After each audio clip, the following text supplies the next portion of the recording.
High friends, welcome to the competitive study hub. आज आपण मध्ययुगीन भारताच्या इतिहासामध्ये मध्ययुगीन प्रमुख मुघल सम्राटांचा अभ्यास सुरू करणार आहोत. यामध्ये बाबर, हुमायून, अकबर, जहांगीर, शहाजहान आणि औरंगजेब या मुघल सम्राटांचा अभ्यास वेगवेगळ्या व्हिडिओजच्या माध्यमातून करणार आहोत. या व्हिडिओमध्ये सर्वप्रथम आपण जो मुघल सम्राट घेणार आहोत तो आहे भारतातील मुघल साम्राज्याचा संस्थापक बाबर. बाबरच्या प्रारंभिक जीवनाविषयी आपण थोडक्यात माहिती बघूयात. बाबरचे नाव हे जहरुद्दीन मोहम्मद हे होते. बाबरचा जन्म 14 एप्रिल 1483 अंदिजान येथे झाला. अंदिजान हा जो भाग आहे तो फरगाना प्रांतामध्ये येतो आणि फरगाना प्रांत हा आताच्या उझबेकिस्तानमध्ये आहे. बाबरच्या वडिलांचे नाव हे उमर शेख मिर्झा होते आणि ते चगदाई तुर्क होते आणि ते फरगाना प्रांताचे साधारण दर्जाचे प्रमुख होते. आणि जे उमर शेख मिर्झा होते हे अमीर तैमूरचे वंशज होते. बाबरच्या आईचे नाव हे तुगलुक निगार खानम असे होते आणि ती मंगोल वंशज होती. म्हणजेच बाबरला वडिलांकडून अमीर तैमूर आणि आईकडून चंगेज खान म्हणजेच तुर्क आणि मंगोल यांचा वारसा लाभला होता. आणि बाबर हा मंगोल आणि तुर्कचा वंशज असल्याचे आपल्याला इथे दिसून येते. आणि म्हणून पुढे चालून मंगोल आणि तुर्क यावरून मुघल हा शब्द तयार झाला किंवा रूढ झाला आणि त्यावरून जे मुघल या शब्दाचा अर्थ बहादूर हा होतो. बाबर जेव्हा 11 वर्षाचा होता तेव्हा त्याच्या उमर शेख मिर्झा यांचे निधन झाले आणि त्यावेळेला त्याला प्रारंभी बराच संघर्ष करावा लागला. फरगाना प्रांत टिकवून ठेवण्यासाठी बराच संघर्ष करावा लागला. आणि हा जो संघर्ष होता हा आप्तीय होते त्यामध्ये आणि काही उझबेक होते. तर त्यांच्या सोबत संघर्ष करून तो भाग टिकवून ठेवण्याचा त्याला बराच प्रयत्न करावा लागला. त्या प्रारंभिक संघर्षाविषयी आपण थोडक्यात माहिती येथे घेऊयात. तर समरकंद जिंकण्याचा प्रयत्न बाबरने 1494 केला जो अयशस्वी ठरला. पण हे समरकंद हा भाग जो होता तो त्याच्या पूर्वजांच्या राजधानीचे ठिकाण हा होता. आणि 1497 समरकंद त्याने जिंकले, परंतु 100 दिवसच तो स्वतःकडे ते ठेवू शकला. त्यानंतर परत 1501 त्याने समरकंद जिंकले, परंतु परत 8 महिनेच ते स्वतःच्या ताब्यात ठेवू शकला. त्यानंतर मात्र बाबर हा अफगाणिस्तानकडे वळला आणि ते काबूल जिंकून घेतले जे 1504 त्यांनी जिंकले. काबूल जिंकल्यानंतर 1507 त्यांनी बादशाह ही उपाधी धारण केली. त्यानंतर बाबरने भारतावर काही आक्रमण केले जे आर्थिक उद्देशातून म्हणजे बाबरच्या प्रमुख 5 स्वाऱ्या भारतावर केल्याचे आपल्याला सर्वांनाच माहीत आहे.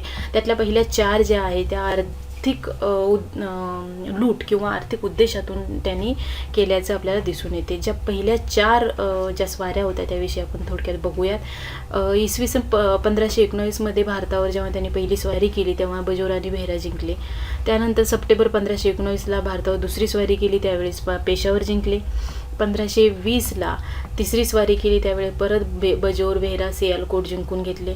आणि चौथ्यांदा जेव्हा स्वारी केली तेव्हा म्हणजेच 1524 चौथ्यांदा जेव्हा त्याने स्वारी केली तेव्हा त्याने लाहोर आणि पंजाबचा बराचसा भाग जिंकला. या 4ही वेळेला त्यांनी आर्थिक लूट घेऊन तो परत अफगाणिस्तानकडे गेल्याचे आपल्याला दिसून येते. परंतु जेव्हा त्यांनी 5वी स्वारी केली तर ती स्वारी अतिशय त्याच्या बाबरच्या जीवनातील अतिशय महत्त्वाची ठरलेली असल्याचे आपल्याला दिसून येते. ती स्वारी आहे पानिपतचे पहिले युद्ध.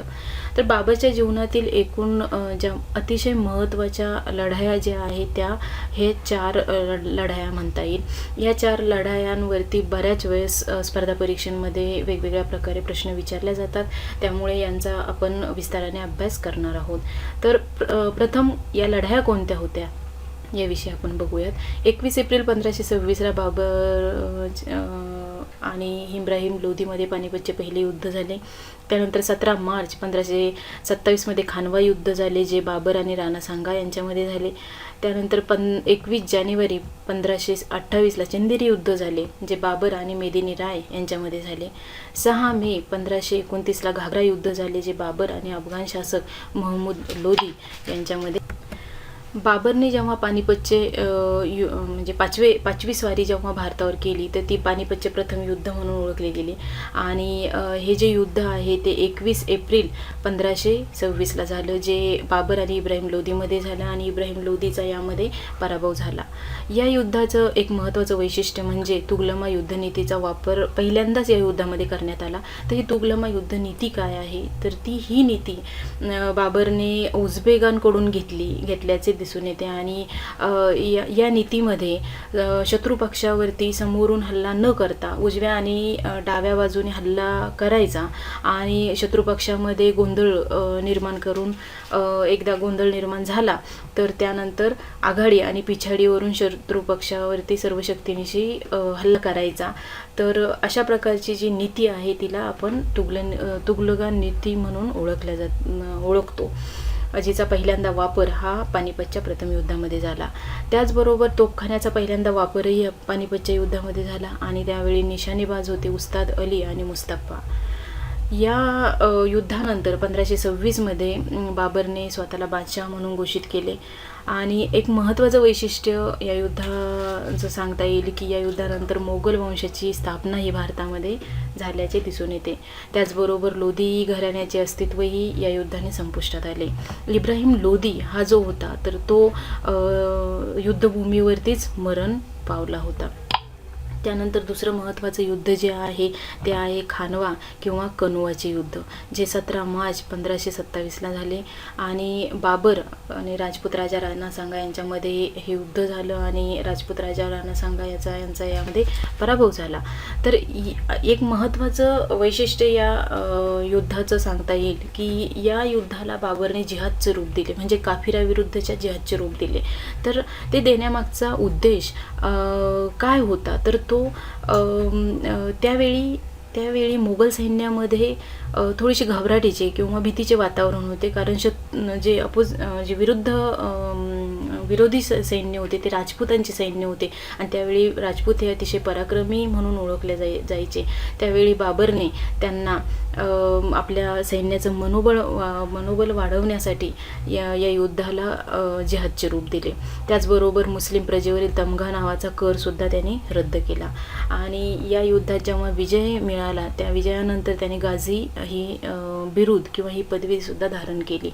या युद्धाचं महत्त्वाचं आणखी एक वैशिष्ट्य म्हणजे या युद्धानंतर मोगल सत्ता अधिक मजबूत आणि स्थिर झाल्याचं दिसून येते. पानिपतच्या युद्धानंतर भारतामध्ये मोगल सत्तेची स्थापना झाली आणि खानवा किंवा कनुवाच्या युद्धाने भारतामध्ये मोगल सत्ता ही अधिक मजबूत आणि स्थिर झाल्याचं आपल्याला दिसून येते. त्यानंतर जे युद्ध आहे ते आहे चंदेरीचे युद्ध, जे 21 जानेवारी 1528ला झाले. आणि चंदेरी हे जे ठिकाण आहे ते माळवा आणि बुंदेलखंडाच्या सीमेवर आहे, जे युद्ध बाबर आणि मेदिनीरायमध्ये झाले आणि मेदिनीरायचा यामध्ये पराभव झाला.